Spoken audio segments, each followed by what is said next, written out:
Okay guys, so we're going to do a quick walk around video of my Volkswagen XL1. I've had this car since 2015, had a lot of interesting journeys in it, memorable times. There's a lot of fascinating detail in this car which I want to tell you about, so let's have a look around. Okay, so look at a few details. The car is very low, as you can see, and also very narrow. It's also a very small car. I mean, it's smaller than a Polo. It's lower than a Porsche Boxster. When you see it parked against even something like a Mercedes Smart, it still looks very small. Flat under tray, fairly low ground clearance, but nothing that gives you much of a problem at any time. And cameras instead of mirrors, which make a huge difference to the CD factor, to the air drag, as do of course the covered rear wheels. And yes, you can change your tyre or pump your tyres up fairly easily. Those covers just come off quite quickly. Side windows are very thin and made of polycarbonate, with a very scratch resistant coating on. I mean, I've never seen any marking on that, despite washing it many times or whatever. The body is all carbon fibre. It's carbon fibre reinforced polymer, so it's essentially carbon fibre panels that are created in a mould, an injection process using carbon fibre either side of the mould, and this results in the ability to mass produce the panels, which is an important part of the project, I believe. And classic teardrop shape. To achieve that, the car is a lot narrower at the back. The rear track is about, I forget now, 8 inches or something narrower. From certain angles, it can even start to look like a three-wheeler, and a couple of people have asked me that it shows. But you can see the tyres down there. The rear tyres are a little bit wider, sorry, than the fronts. The fronts are really like motorbike tyres. I mean, they look great shrouded by the wheel arch like that, but if you park it on full lock, it does start to look a little bit strange with such skinny tyres. Purpose of which obviously is to cut down rolling resistance. The tyres were designed specially by Michelin for this car, and it really does corner on rails. I mean, the centre of gravity is very low. Very old school feel to the driving. The steering's unbelievably communicative because the car's so light, and the steering component's so light, it doesn't need power steering. And with the skinny tyres, you know, you've got small contact with the road. So you feel everything, and it's all the better for it.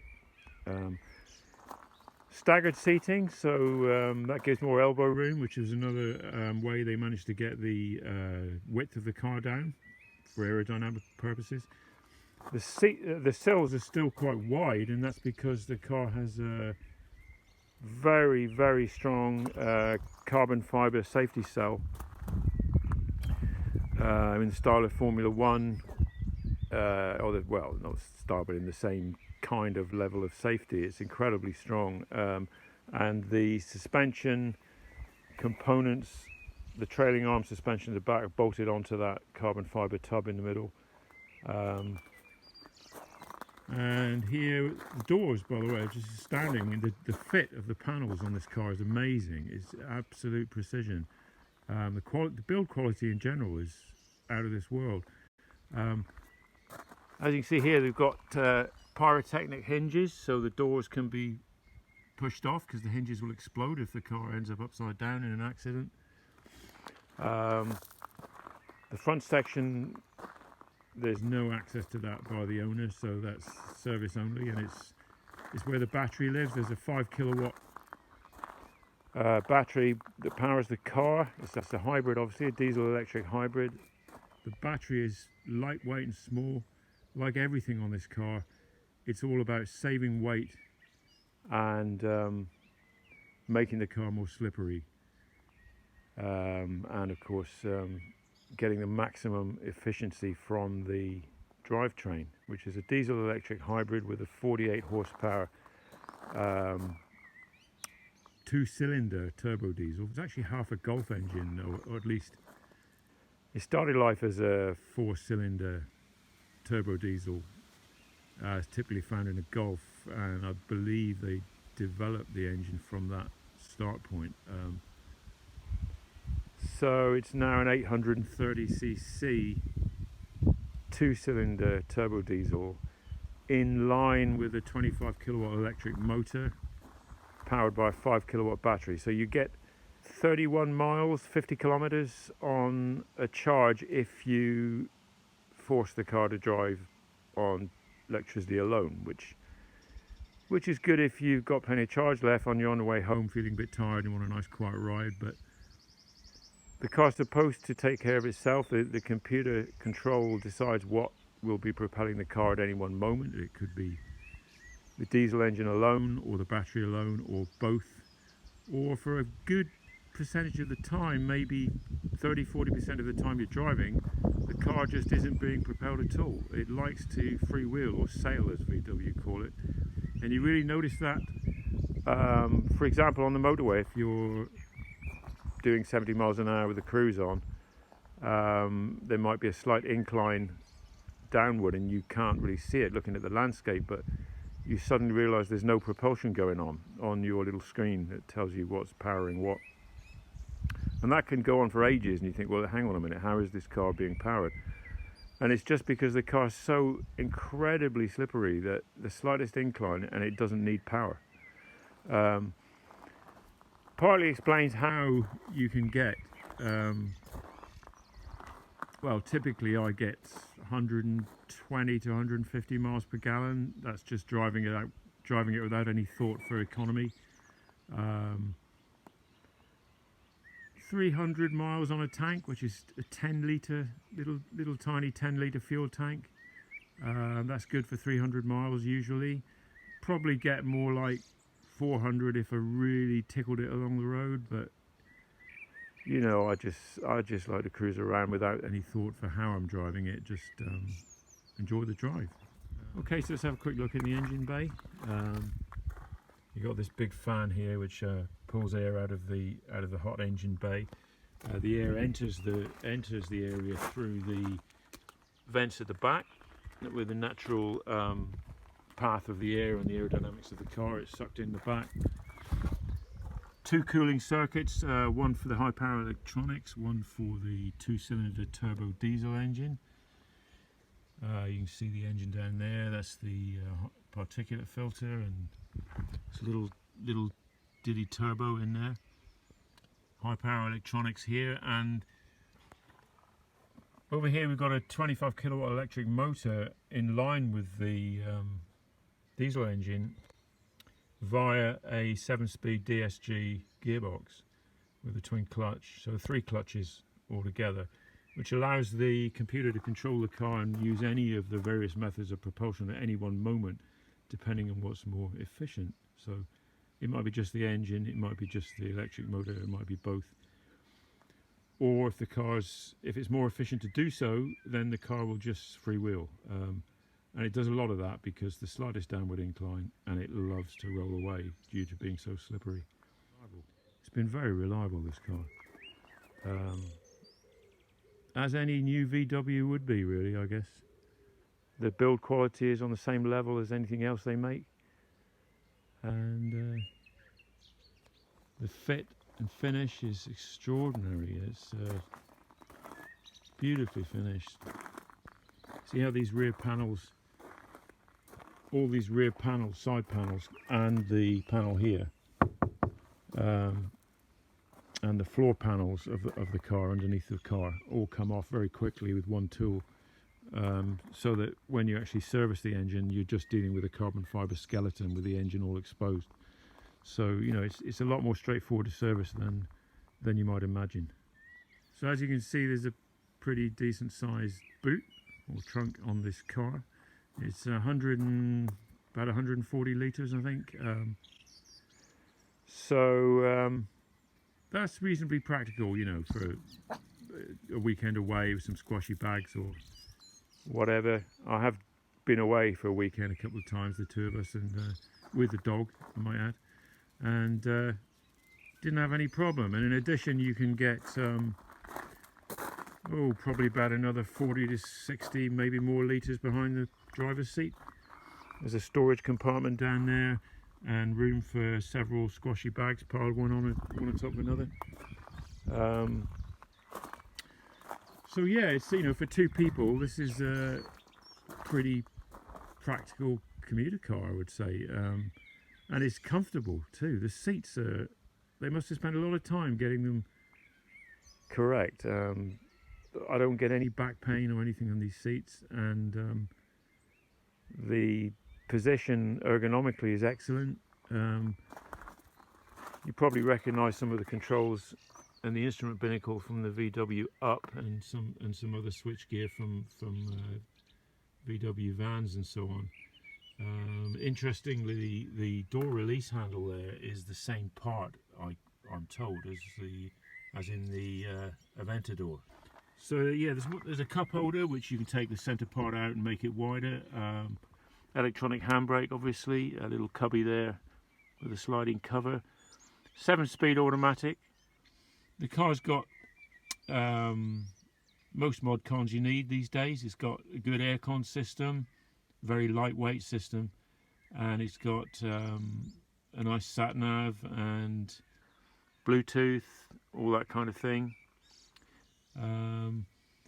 Those are the cameras. Those are the screens, rather, for the door cameras. One in the top of each door. There you go. And I find them really great. I mean, when you first ever drive the car, you sort of think, oh, this might take a little while to get used to, but it doesn't. It takes a few miles, literally, and you're just naturally looking slightly lower than you would normally. The view's excellent. They are very high res, like an iPhone Retina screen, and with great night vision too. So at night you see a lot more than people would see with ordinary mirrors. So just amazing, really. And that's a footrest, by the way. That's one of the only two accessories you can buy for an XL1. The footrest, which just sticks on with Velcro, and snow chains made by Spike Spider, which look really cool, but I just couldn't justify buying them living in the UK. But there you go. Steering wheel with a flat bottom, which is really nice feel to the wheel. Trip computer with all kinds of information going on there. So the windscreen is also very thin, but that is made of glass. I think it's about 3mm thick.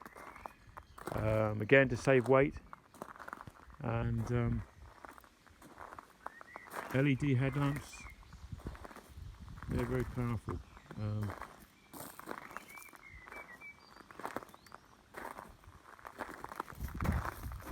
And you see the ground clearance isn't amazing, but I've yet to find a speed bump that I couldn't get over. So work that one out. I don't know, but it's a lot better than it looks. Anyway, two ports here. One is the charging port. The charger is external on an XL1. It's not. Most of the charging electronics are not inside the car. Again, that makes for a huge weight saving. There's a box I've got in the garage that you plug into the mains and then plug that into this, and that box holds most of the electronics, the heavy stuff, if you like. It does mean that if you go away for a protracted time, you need to put the charging box in the boot, which then eats up a lot of your luggage space, but I've never needed to do that in the whole 5 years I've had the car. I mean, I just bring it home, plug it in, charge it up, and it's ready to go next time. It's a diesel hybrid after all, so I mean, you know, you can drive it unlimited mileages just filling it up with fuel. You don't need to charge it up at all. If you do charge it up, you'll get even better fuel economy, obviously. The engine charges the battery of the car anyway, so you know it's charging itself up. And obviously you've got brake regen, which is pretty effective. So when you put all the factors together, it's no wonder it can do the miles per gallon that it does. Just check out the lights. Put the hazards on as well. Okay, drop the boot.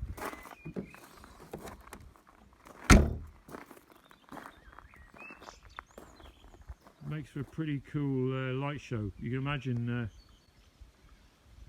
going along a dual carriageway and then one of these overtakes you with all its lights going and at whatever, you know, 80 miles an hour in the twilight, and you think, what the was that? The price does make a mockery of the fuel saving, but then that wasn't what it was all about. I mean, this car was only designed and built as a test bed to learn new techniques and solutions that could be applied to future VW models to make them more efficient, do more miles per gallon or more miles on an electric charge, either of which is going to sell more cars for them. So everything that they learned from this project will filter down to all of the models that they've got in development. And in that sense, the budget that was spent on this car, which was pretty much the same as the VW, as the Bugatti Veyron, I gather, around £1 billion, and the fact it took 12 years to develop, you know, it was all really worth it. It wasn't about how many they could sell and try and recoup that cost. It wasn't about that at all. In fact, if they needed to recoup the cost of developing this car from the sales of it by selling 200 cars, each car would have had to be in excess of £5 million each. So that tells you all you need to know.